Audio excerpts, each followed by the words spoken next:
You brush, you floss, you rinse, and still your breath betrays you. Tonsil stones could be the culprit. Before you buy another mouthwash or panic, take a minute. This is one of those surprisingly common, fixable sources that most people never check for. But it's not the only possibility, and the right next step depends on where the odor is coming from. Quick reality check. Brushing treats tooth surfaces. It doesn't reach all the hiding places where bacteria and debris build up. So if you feel like you're doing everything right, but the problem persists, you might be missing one of the hidden reservoirs: tongue coating, periodontal pockets around the teeth, tiny crevices in dental work, or the crypts of the tonsils. Tonsil stones are a spotlight-worthy cause because they're visible and dramatic when present, but the broader picture matters for lasting improvement. If this resonates, type 1 in the comments and hit subscribe so you don't miss the step-by-step demo coming next. Now let's walk through what's happening, how to check in 60 seconds, and what you can try safely at home over the next 48 hours to see if the smell improves. How bad breath halitosis actually works. Think of your mouth like a small ecosystem. It's warm, moist, full of surfaces and nooks, and it hosts a diverse community of microbes. That's normal. The problem arises when those microbes digest proteins and dead cells and release volatile sulfur compounds, VSCs, the molecules that smell like rotten eggs or sulfur. Different patterns of smell can hint at different causes. Sulfurous or rotten egg scents often come from oral bacterial breakdown, while fruity or acetone-like odors can signal metabolic issues such as ketosis. But smell alone rarely gives a definitive answer. You use it together with where the smell seems to originate and other symptoms. Important point: the most common oral sources are tongue coating, periodontal pockets, small gaps between the tooth and gum where bacteria hide, poorly fitting restorations or appliances, and tonsil crypts where stones can form. ENT and sinus issues, postnasal drip, chronic sinusitis, or chronic tonsillitis can produce or maintain bad breath. And less commonly, systemic conditions like reflux or GERD, diabetic ketosis, or renal disease play a role. Diet, hydration, smoking, alcohol, and medications that dry the mouth also change the equation. 3 quick home checks you can do right now. You can gather highly useful clues with 3 simple checks. Do these in good light and be honest with yourself. These tests are to inform what to do next, not to shame you. 1. Tongue scrape smell test, 30 seconds. Stick out your tongue, look under a good light, and see if there's a whitish or yellowish coating toward the back third of the tongue. If you have a tongue scraper or the edge of a spoon, gently scrape from the back as far back as comfortable, forward once or twice, and smell the scraper or spoon. Is the odor stronger than your breath normally is? A noticeable sulfurous smell on the scraper suggests the tongue coating is a major contributor. 2. Gauze or floss smell test, 1 minute. Take a piece of waxed floss or a clean gauze, move it between a couple of molars or rub it along the gum line. Then smell it. If it smells strongly, that points toward periodontal pockets or trapped debris around restorations as a source. 3. Visual tonsil check, 30 to 60 seconds. Stand in front of a mirror with a light and say, "Ah." If you can, gently depress your tongue with a clean spoon to get a better view. Look at the tonsils on either side of the throat for small white or yellowish pebbles in the crevices, crypts. Tonsil stones vary from tiny grains to larger soft nodules. If you see them, they're a likely contributor. Don't attempt to dig them out with sharp objects. That can cause bleeding or infection. If one of these tests lights up, you've already narrowed the field. If none do, it doesn't rule anything out. Postnasal drip, systemic causes, or deeply hidden periodontal disease may still be present, but you now have a better roadmap. A safe, evidence-framed 48-hour routine to try first. Before booking appointments, try this targeted, clinician-friendly routine for 2 full days. These are low-risk, practical steps that address the most common reservoirs. Label this an initial diagnostic trial. If you get meaningful improvement, you've probably found the main source. If not, the lack of response helps your dentist or doctor decide what to investigate next. For 48 hours, do the following each day. Morning and evening, tongue scraping. Place the scraper as far back on the tongue as comfortable without gagging, then pull forward gently 3 to 5 times. Rinse the scraper and repeat if needed. Don't scrape aggressively. Gentle is effective and safe. After every meal, rinse with water and chew sugar-free xylitol gum for 10 to 15 minutes, if you can. Xylitol helps reduce certain bacteria and stimulates saliva. Twice a day, thorough flossing or interdental cleaning, making sure to reach the gums where food and plaque accumulate. Twice a day, single short rinse with an alcohol-free mouthwash. Use as directed on the label. Avoid long-term reliance on strong antiseptics unless your clinician recommends them. Twice daily, warm saltwater gargles. One gentle gargle morning and night. Mix about a half teaspoon to a teaspoon of salt in 8 ounces of warm water, tilt the head back slightly, and allow the water to pass over the back of the throat for 10 to 15 seconds. Then spit. This can help dislodge or soften superficial tonsil debris. Hydration. Aim for consistent hydration across the day. Dry mouth promotes odor-causing bacterial activity. If you have postnasal drip symptoms, saline nasal irrigation once a day can reduce drip and associated odor. Use a commercial isotonic saline product or a neti pot with distilled or boiled and cooled water following the product instructions. Do these steps gently and consistently. Track changes. Note if the smell seems less intense after 1 day, 2 days, or no change. This timeline matters. Tongue coating can respond within days, while periodontal disease often takes longer and requires professional care. The oral causes in detail, what each looks and smells like, and what to expect. Let's unpack the main oral reservoirs so you know what you're dealing with and which strategies are likely to work. Tongue coating. What it is: a buildup of desquamated cells, debris, and bacteria across the dorsal surface of the tongue, particularly toward the back where salivary flow is lower. How it causes odor. Anaerobic bacteria on that coating break down proteins and release volatile sulfur compounds. Because the back of the tongue is close to the throat, the smell projects forward into your breath. Signs: visible white or yellow coating, bad taste, and stronger odor on the tongue scraper test.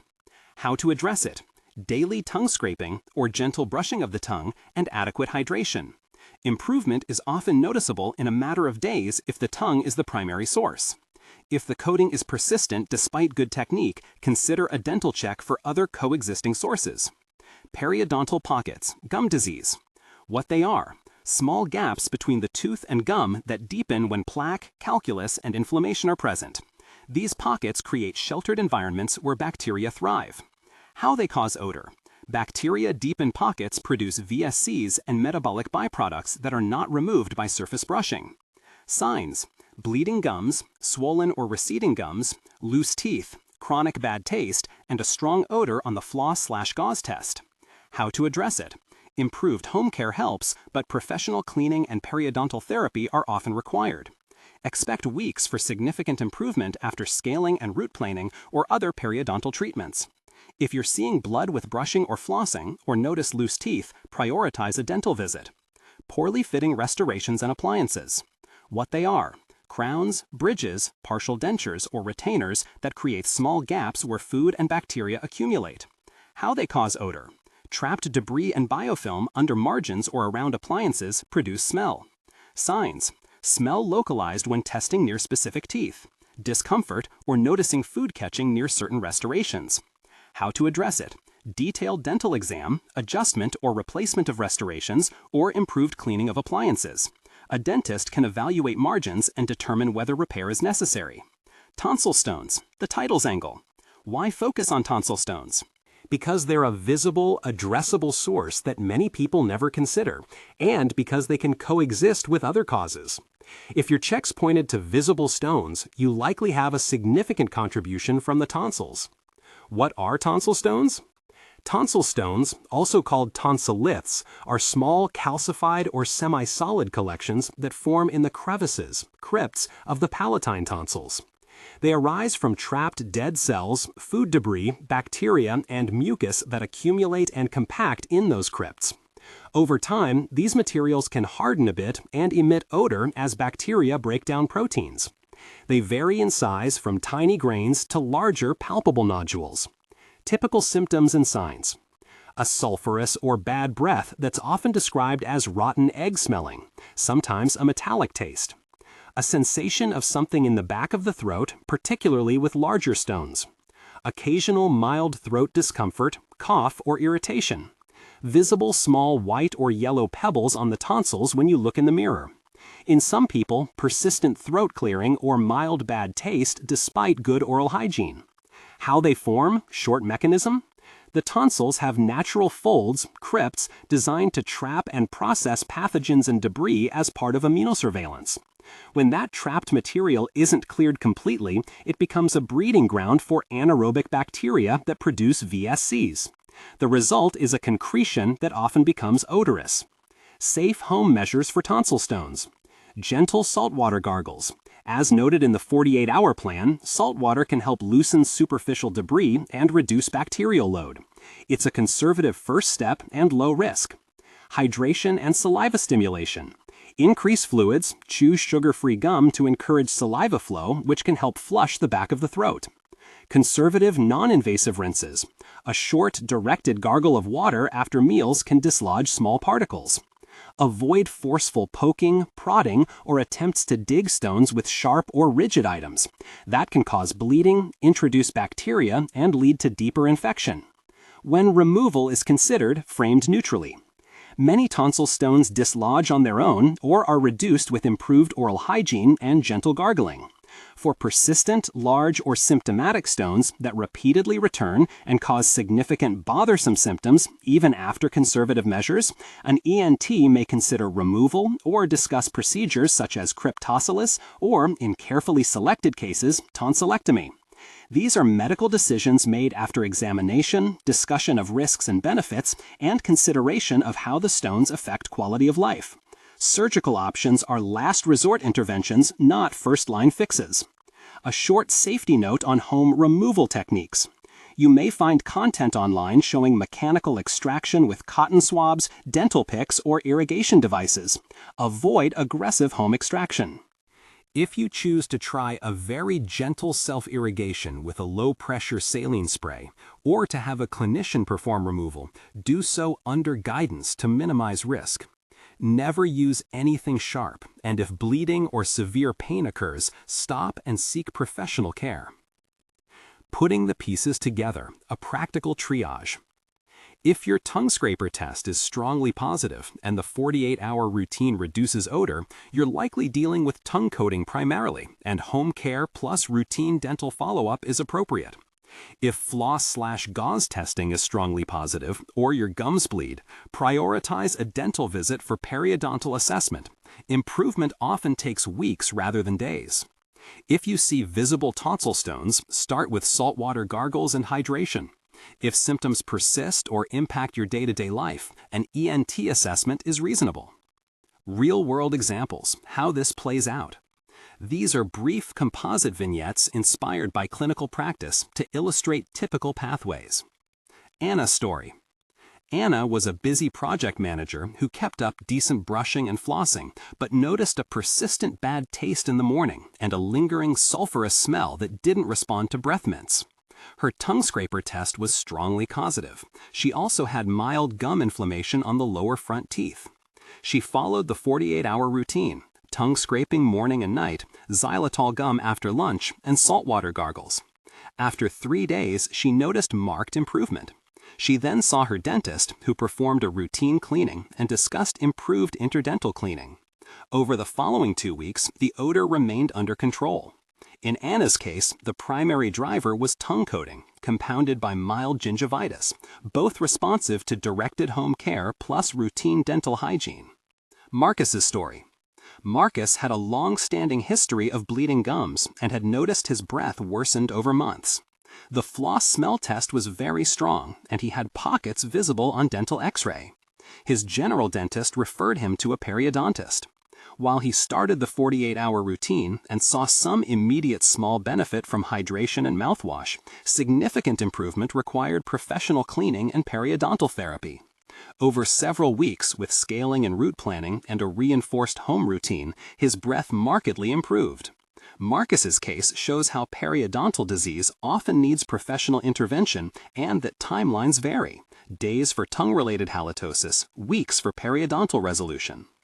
Leah's case, preview. Leah had persistent bad breath despite excellent oral care and no obvious tongue coating or pockets. She experienced chronic nasal congestion and frequent throat clearing. Visual tonsils were unremarkable, but her symptom pattern suggested postnasal drip. An ENT evaluation later confirmed chronic sinusitis and postnasal drip as contributors. Treatments directed at the sinuses reduced her odor. We'll dive into ENT and sinus causes in more detail, including when to seek an ENT, what tests to expect, and safe home strategies. Next, what about diet, meds, and supplements? A few brief mechanisms to keep in mind while you try the 48-hour routine. Foods like garlic and onions contain sulfurous compounds that are absorbed and later exhaled through the lungs. Their effects are often transient and diet-related. Alcohol and smoking dry the mouth and shift the oral ecosystem toward odor-producing bacteria. Certain medications and supplements can reduce saliva or change its composition. Antihistamines, some antidepressants, diuretics, and anticholinergics are common offenders. Garlic supplements and high-dose fish oil have been reported anecdotally or via plausible mechanisms to contribute to odor. Label those as mechanism-based or anecdotal links and discuss them with your prescriber before stopping anything. Metabolic conditions such as ketosis from low-carb diets or diabetes can produce characteristic fruity or acetone-like breath. These are systemic signals that warrant medical evaluation if suspected. If you're starting the 48-hour trial, keep a short log noting when symptoms began, any new medications or supplements, and foods consumed. That history is invaluable if you need to consult a clinician. Practical guidance on documentation and talking with clinicians. If your trial doesn't resolve the problem, you'll be better prepared to seek care if you bring a concise, documented history to your clinician. A simple script you can use or adapt. For the dentist, I've had persistent bad breath for X weeks, months. I did a 2-day trial of tongue scraping, daily flossing, saltwater gargles, and hydration with partial no improvement. I'd like a periodontal evaluation, assessment of restorations, and cleaning to check for pockets or trapped debris. For the ENT, I've noticed ongoing bad breath despite good oral hygiene. I have symptoms of postnasal drip, congestion, or frequent sore throat, and sometimes feel mucus in the back of my throat. Can you evaluate for chronic sinusitis or tonsillar issues that might be contributing? For the PCP, I have persistent breath odor that hasn't improved with oral hygiene. I want to rule out systemic causes. Should we check blood glucose, review medications that cause dry mouth, or consider referral? Keep your tone factual. Note the timeline, what helped, what didn't, and any red flags. Fever, unexplained weight loss, severe pain, blood, and sputum. These are the signals that push evaluation from routine to urgent. When conservative measures aren't enough, what to expect next? If the 48-hour trial yields little or no improvement, the next steps depend on what your checks suggested. For tongue-related issues, you'll usually continue with enhanced oral hygiene and a dental evaluation. For a suspected periodontal disease, expect imaging and deeper cleanings. For visible and persistent tonsil stones, an ENT can assess the tonsil anatomy and discuss options. For suspected sinus-related odor, ENT-directed nasal endoscopy or imaging may be considered. And if there are systemic clues, fruity breath, sudden weight changes, or symptoms beyond the mouth, your primary care clinician will assess for metabolic or organ-related causes. A note about antiseptics and long-term use. Short-term use of an alcohol-free antimicrobial mouthwash can be part of the 48-hour trial, but prolonged reliance on potent antiseptics, chlorhexidine for example, should be done only under clinical supervision. These products can alter the normal oral microbiome and have side effects like staining or taste alteration. We're aiming for targeted, time-limited interventions that inform diagnosis rather than indefinite antiseptic use. Where we'll go next? We've covered the most likely oral sources and given you practical, safe things to try right away. You've learned how to check the tongue, gums, and tonsils, and you've got a clear 48-hour plan to test whether the problem responds. You also have an initial framework for talking with dentists and physicians if conservative steps aren't enough. In the next section, we'll take a closer look at ENT and sinus causes, postnasal drip mechanics, how chronic sinusitis presents, when imaging or nasal endoscopy is appropriate, and what ENT interventions may be considered. We'll also dive deeper into systemic causes, where the smell pattern is different, review specific medication classes that reduce saliva and how to document them for your clinician, and provide a detailed 2-week follow-up plan with expected timelines for improvement. Finally, we'll give you short clinician scripts tailored to dentist, ENT, and PCP appointments so you can get straight to the most useful tests and treatments. If you tried the quick checks and found visible tonsil stones or a strong tongue scraper smell, keep following the 48-hour routine, but don't attempt any forceful removal. If you have bleeding gums, loose teeth, or systemic symptoms like fever or unexplained weight loss, prioritize contacting a clinician sooner. For everyone else, our next section will help you distinguish when ENT evaluation is likely to change the plan versus when dental or medical management is the key step. If your checks in the 48-hour trial didn't produce the change you hoped for, and especially if your throat symptoms or nasal congestion point beyond the mouth, an ENT evaluation can be the next key step. Let's unpack what ENT and sinus causes look like, what an ENT may look for, which tests are commonly used, and how those problems are managed in a stepwise, evidence-based way. Finally, we'll give you short clinician scripts tailored to dentist, ENT, and PCP appointments so you can get straight to the most useful tests and treatments.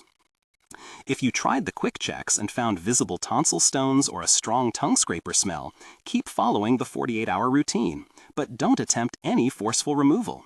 If you have bleeding gums, loose teeth, or systemic symptoms like fever or unexplained weight loss, prioritize contacting a clinician sooner.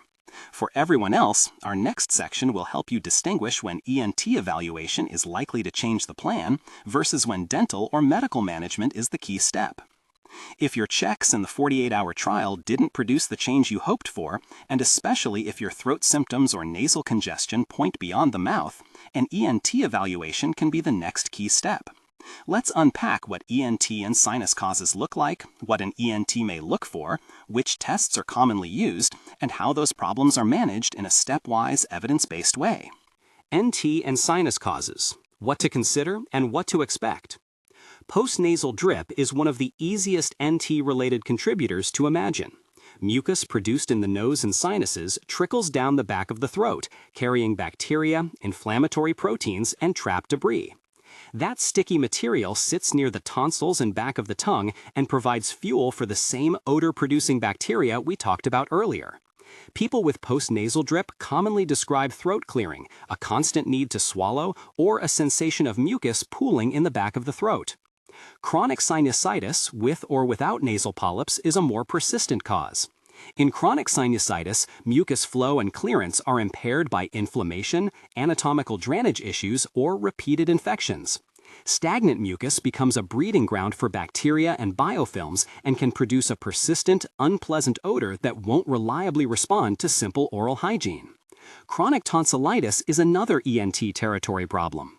When the tonsils themselves are persistently inflamed, their crypts are more likely to trap debris and form stones. Chronic inflammation can also change local bacterial composition and increase odor. What an NT looks for. During a focused visit, an ENT clinician will ask about nasal congestion, sense of smell, cough, throat clearing, nasal discharge, and sleep-related breathing issues. They'll perform an exam and often use a nasal endoscope, a thin, flexible lighted camera to look into the nasal passages, sinus openings, and the back of the throat. This can reveal drainage patterns, mucosal inflammation, polyps, or debris lodged in the sinus outflow tracts or tonsillar crypts. Paraphrasing experienced ENTs, if you have constant nasal drip, crusting, a history of sinus infections, or if your breath problem persists despite good oral care and no clear oral source, an endoscopic exam often clarifies whether sinuses are the likely driver. Common diagnostics and what they tell us. Nasal endoscopy, a direct look at nasal and sinus anatomy, quick, office-based, and often diagnostic for postnasal drip and polyps. CT scan of the sinuses, non-contrast. Used selectively when endoscopy suggests chronic sinus disease or surgery is being considered. It maps anatomy and areas of blockage. Culture or targeted sampling. Rarely used for routine bad breath, but in stubborn chronic sinus disease with resistant infections, targeted cultures can guide antibiotics. Trial of directed therapy. Sometimes the most pragmatic test is a short trial of treatments for sinus disease, saline irrigation, topical nasal steroid sprays, or addressing gastroesophageal reflux if present. These steps reduce inflammation and improve drainage. Medical management. When infection or severe inflammation is present, your ENT may recommend a course of targeted antibiotics, sometimes guided by culture, or short courses of oral steroids in specific situations. These are prescribed based on clinical findings and not given lightly.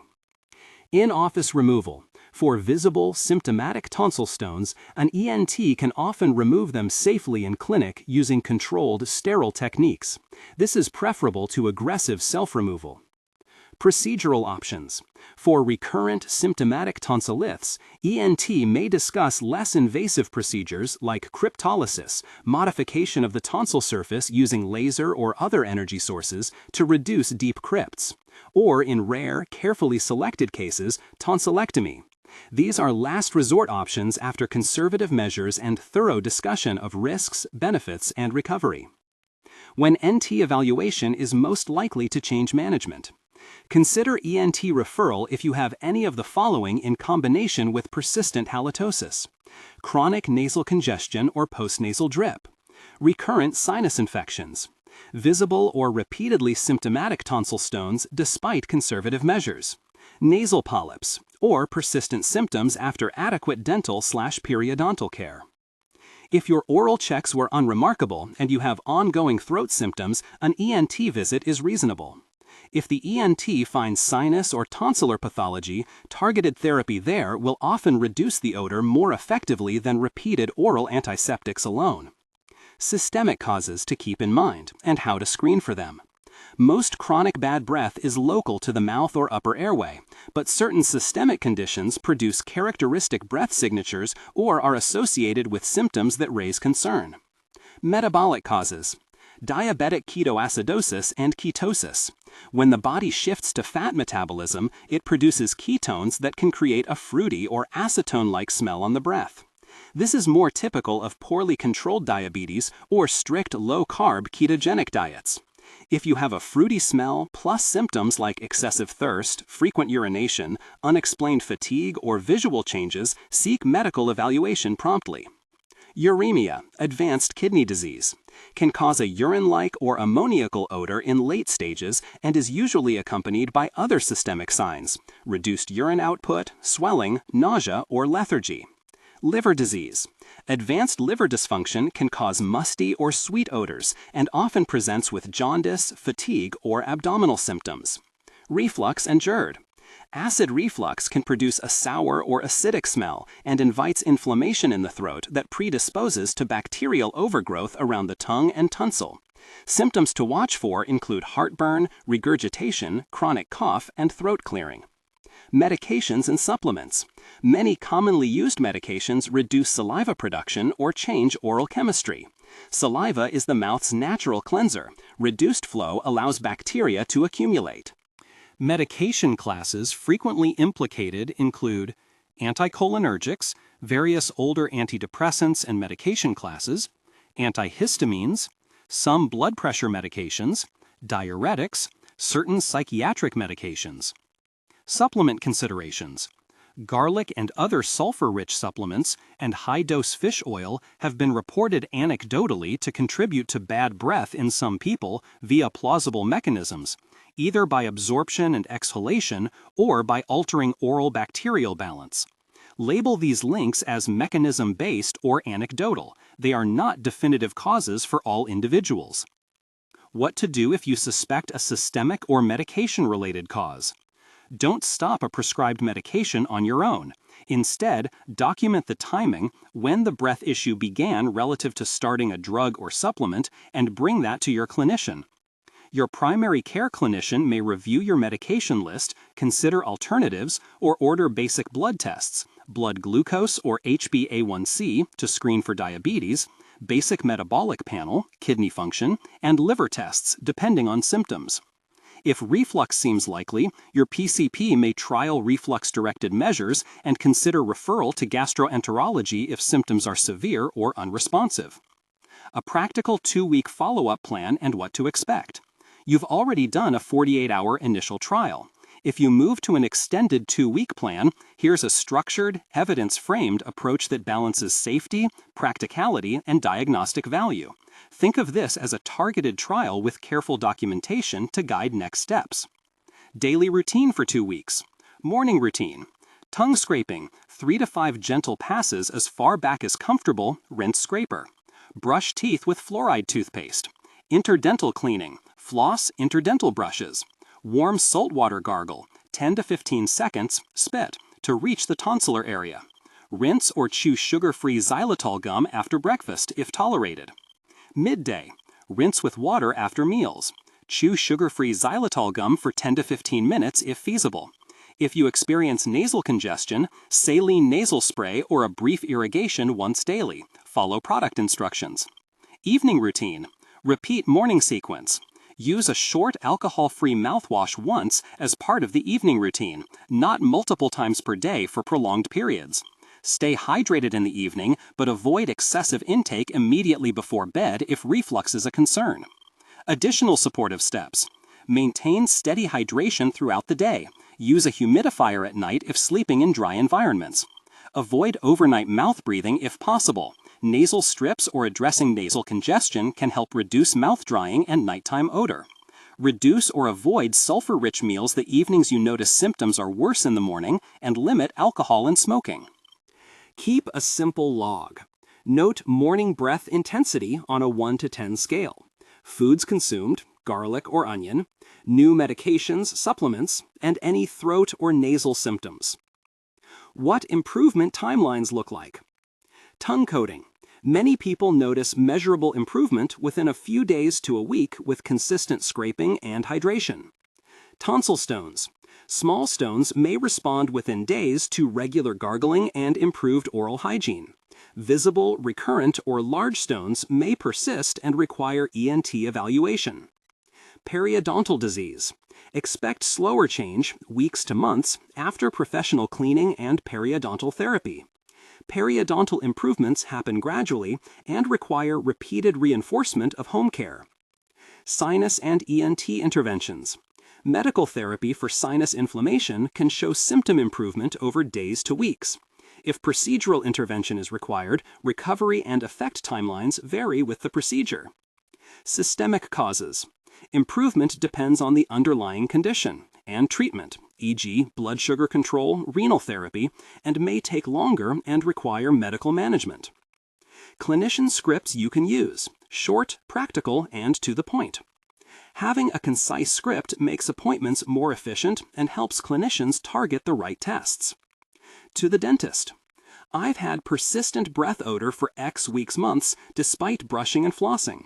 I did a 2-day then 2-week home trial, tongue scraping, saltwater gargles, and flossing, with partial no improvement. Can you check for periodontal pockets, evaluate my restorations, and perform a cleaning and periodontal probing or radiographs as you think appropriate? To the periodontist, if referred. My dentist found bleeding receding gums and referred me because my breath persists. I'd like an assessment for pockets and discussion about scaling, root planing, or other periodontal therapy. To the ENT. I have ongoing bad breath despite oral care. I also have chronic postnasal drip, nasal congestion, or throat clearing. Can you evaluate my sinuses and tonsils, include nasal endoscopy, and advise on treatment options? To the primary care clinician. I have persistent halitosis that hasn't improved with oral hygiene. I want to rule out systemic causes. Can we review my medications and consider basic labs like fasting glucose, HbA1c, and renal liver function tests? Use the scripts as a starting point and adapt them to your symptoms and timeline. Mention any red flags you've noticed: fever, weight loss, severe pain, visible blood when coughing, or swelling in the neck. Red flags and when to seek urgent care. Most bad breath issues are not an emergency, but certain associated signs require prompt evaluation. Fever with throat pain or swelling, rapidly enlarging neck mass or significant neck pain, difficulty breathing or swallowing, blood in sputum or persistent coughing up of blood, unexplained weight loss, persistent night sweats, or systemic symptoms suggesting a more systemic problem. If any of these occur, contact your primary care clinician or seek urgent evaluation. 2 illustrative vignettes that complete the picture. Leah's full story. Leah had tried everything she knew: meticulous brushing, flossing, breath sprays, yet people around her would wrinkle their noses at close conversation. She had no obvious tongue coating, and her gums were healthy on self-check. Her tonsils looked relatively normal in the mirror, but she complained of chronic nasal congestion, frequent throat clearing, and postnasal drip, especially in the morning. After the 48-hour and 2-week home routines produced minimal change, she used the clinician's script to see an ENT. At the ENT visit, an endoscopic exam revealed inflamed sinus drainage with thick mucus pooling in the nasal cavity. A CT scan confirmed chronic sinusitis with areas of poor drainage. Her ENT started a structured course: saline irrigations twice daily, a topical nasal steroid spray, allergy testing and management, and short-term culture-guided antibiotics for a bacterial component. Within 2 to 3 weeks, Leah noticed less mucus in the back of her throat and a steady decline in the odor she'd been fighting for months. After a few months addressing underlying allergic triggers and optimizing sinus drainage, her breath normalized. Leah's case highlights that when oral measures don't explain the problem, targeted ENT management can be the missing piece. A tonsil stone case that required ENT input. A different scenario involved a patient who noticed a recurring, very unpleasant sulfurous smell and sometimes felt a firm lump in the back of the throat. Small stones were visible, and home gargles would temporarily dislodge tiny bits, but larger, deeper stones kept returning and caused frequent gagging and social embarrassment. After conservative measures failed, an ENT confirmed deep crypts on exam. In clinic, the ENT performed safe in-office removal and discussed options to reduce recurrence, including a minor in-office procedure to smooth the tonsil surface for people whose quality of life is significantly affected. For a small number of patients with relentless symptomatic tonsil otoliths that hate conservative management, tonsillectomy is discussed, but only after careful evaluation and as a last resort. The patient's odor resolved after targeted ENT care and the brief in-office procedure, and the team avoided unnecessary major surgery by walking through the options step by step. Practical tips that don't require a clinic visit, but are often overlooked. Sleep position and nasal congestion. Sleeping with the head slightly elevated and addressing nasal congestion at night reduces mouth breathing, which dries the mouth and promotes odor. Humidification.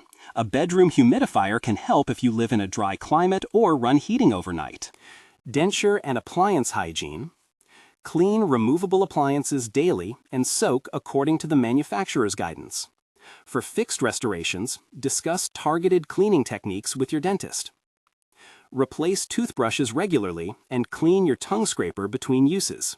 Contaminated tools can reintroduce bacteria. Lip balm and moisturizing sprays are fine for comfort, but don't substitute for saliva. If dry mouth persists, ask your clinician about saliva substitutes or strategies to stimulate flow. Practitioner perspectives. What clinicians often tell patients. Dentists and periodontists often emphasize that halitosis is commonly multifactorial. A tongue coating may be compounded by pockets or trapped debris around a crown. Periodontal experts remind patients that pockets are sheltered areas that require professional treatment to reach the bacteria in depth. ENTs point out that hidden sinus disease or poorly draining anatomy can sustain odors even when oral care is perfect. Primary care clinicians focus on systemic contributors and medication side effects and will help coordinate testing when red flags or systemic clues are present. Labeling uncertain links and being cautious with supplements. If you're taking a supplement and suspect it may contribute to odor, especially garlic supplements or high-dose fish oil, label that association as mechanism-based or anecdotal. Document when you started the supplement and bring that information to your clinician. Do not stop prescribed medications abruptly. Instead, ask your prescriber whether an alternative that's less drying might be appropriate. A short note on antiseptics and the microbiome. Antimicrobial mouthwashes and rinses can reduce odor short-term, but prolonged, indiscriminate use can disturb the oral microbiome and cause side effects. Alcohol-containing mouthwashes can dry the mouth, paradoxically worsening the problem over time. Products like chlorhexidine are effective in selected clinical scenarios but should be used under professional guidance for time-limited courses. Putting it all together, a decision pathway you can follow. 1. Do the quick home checks: tongue, floss, gauze, tonsil visual. 2.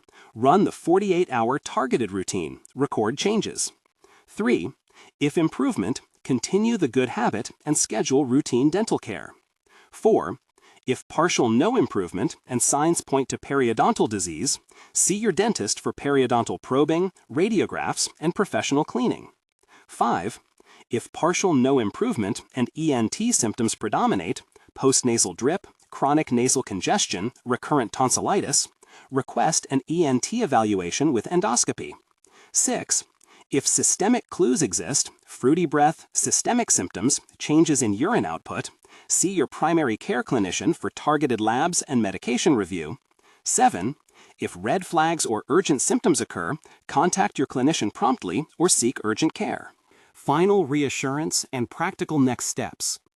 Persistent bad breath is uncomfortable and often embarrassing, but it's usually manageable once you find the correct reservoir. Tonsil stones, which is what brought you here, are a common and visible cause that respond to conservative measures for many people and to targeted ENT care for others. Remember that multiple sources can coexist. Treating only one reservoir when another is active can produce mixed results. Before you go, a short checklist to keep with you. Have you done the tongue scraper and gauze floss smell tests? Note results. Did you complete a 48-hour trial and a planned 2-week routine? Record symptom changes. Do you have throat or nasal symptoms suggesting ENT involvement? Note them. Have you documented medication, supplement start dates, and any dietary changes? If you're seeing a clinician, bring the concise script and your symptom log. If this video has been useful, watch the hands-on demo linked next for step-by-step visual technique on safe tongue scraping, gentle saltwater gargles, and how to perform the floss gauze test properly.